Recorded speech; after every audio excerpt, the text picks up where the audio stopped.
Well, hello everyone, and welcome back to another landscape photography video. It's certainly been a while since my last landscape photography video. A lot of things have happened to me in the last 6 to 8 months. It's been quite a hectic time frame. As you're probably aware, last year, 2020, I was actually living here in New Zealand, and you were seeing a lot more of these landscape photography videos. A lot happened, as I say, in the last 6 to 8 months. With the pandemic last year, my landscape photography workshops business was greatly affected by the pandemic, and I had to make the decision late last year, around December last year, to make the move from New Zealand back to Australia. So I moved back to Australia in December last year, just before Christmas, and I've actually really settled back in Australia now. I've bought a house back in Australia at a place called Bateman's Bay, which is on the south coast of New South Wales in Australia, and I've settled back there and put a lot of work into really trying to recover my business from what happened last year. My business was greatly affected by the pandemic, and a year's schedule of landscape photography workshops were cancelled. And I pretty much, for financial reasons and business as well, had to make the decision to move back to Australia. But I'm very happy and comfortable with that decision. I'm really settled back in Australia now. I've got a beautiful home there now, and live in a really great part of the world. But the exciting thing is, I'm back here now in New Zealand, as you can probably tell by this beautiful stream flowing behind me. And I'm back in New Zealand. It's late June. I'm back here with a few spare days, and this end of this week in front of me now, I'm about to start my first winter landscape photography workshop here in New Zealand. I've got a sold out workshop with a bunch of clients coming in, and I'm really excited to be back here in New Zealand. This is, as I call it, my spiritual home. I love this place. I'm really excited to be back here. So today and these next couple of days, I'm going to spend a little bit of time exploring a couple of my favourite little hidden canyons. So I thought, what better than to put a bit of a video together for you guys, show you some of this beautiful scenery that we're about to look at here, and sneak into a couple of these beautiful little canyons and bring you guys along for the ride. So welcome to a new landscape photography video from New Zealand, and let's go and check out these beautiful canyons.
So yeah guys, I've just arrived at the first canyon. You can see it here behind me.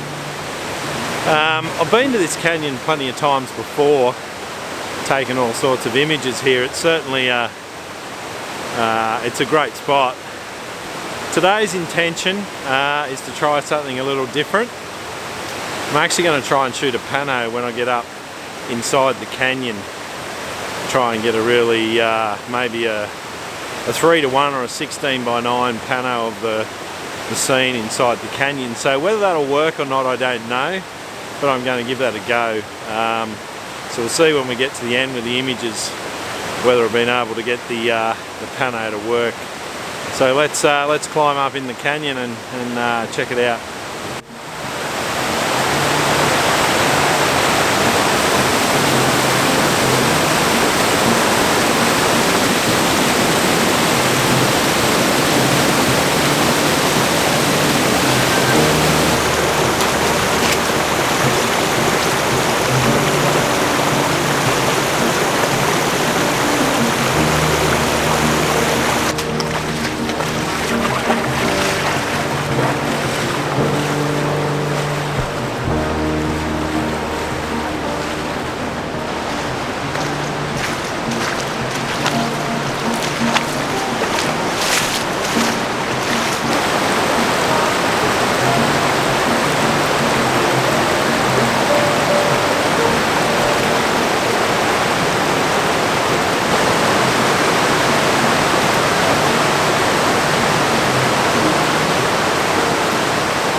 Okay guys, so I've made it up into the sort of the entrance of the canyon. I've already been up deep inside the canyon and had a bit of a look around. I have been up deep in the canyon quite a few times before, and it's really dark and moody up there, and there's some really great sort of small rapids and some water movement in the foreground there. But I've already taken some images there before and got some good shots. So I'm actually going to stay back here where I am now, which is sort of more the entrance to the canyon.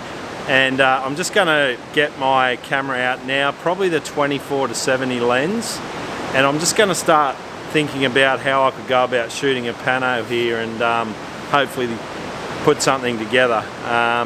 Might take a little bit of time to just walk around with my camera and sort of really think about the composition, because when you're shooting a pano you've really got to I guess envisage the whole pano and not just the scene that's there in front of you. So I'll see what I can do, and we'll see what I can come up with here. I want something different from here. I am going to show you some of the images that I've taken here in the past as well as today. So the pano for me is just a different spin, I guess, on this area. So we'll see how this goes.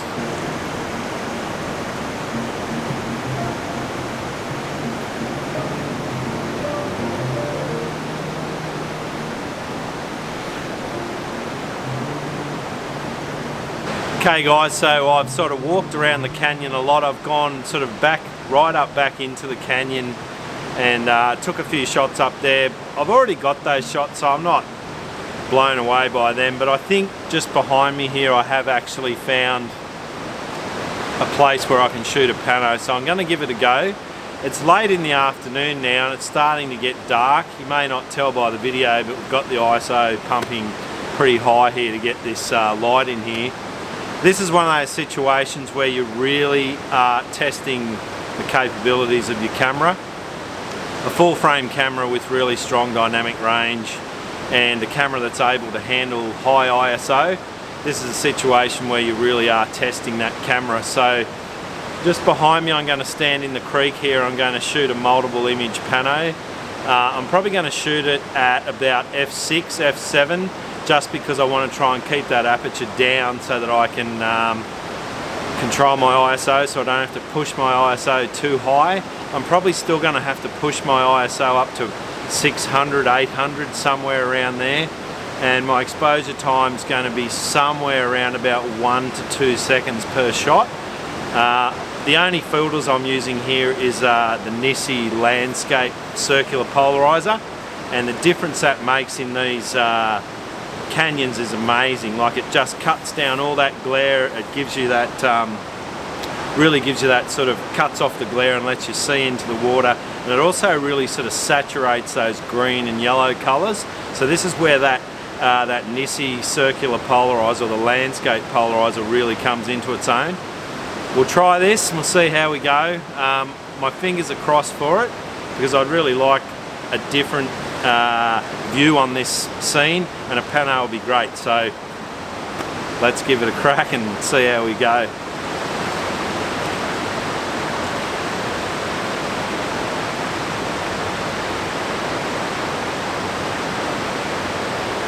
Just another tip, guys, when you're shooting a pano, I'm using the Canon 24-70 f2.8 lens, and I don't have a pano rail or a pano head or any of that sort of equipment that a lot of people use to shoot panos. It's really important when you're shooting a pano to get your tripod level. My tripod has the little spirit level on top of the tripod here, so you can probably see I've positioned the tripod to get that spirit level, dead level. And if you get that level and then you use the level inside your camera as well, you should get your pano to stitch together really well. I always shoot panos with either the 24-70 or even a longer lens, like a 100-400. I don't like shooting panos with a wide angle lens. Sometimes it works okay, but you often get distortion. The other reason I use the 24-70 is because, in my opinion, it is Canon's sharpest lens. It's a really sharp lens, and you just get a really sharp image right through, so that's another reason why I like to use it. I'll set this pano up and then I'll explain a little bit more about my focal length and how I'm actually going about shooting it and what my settings are and all that sort of thing.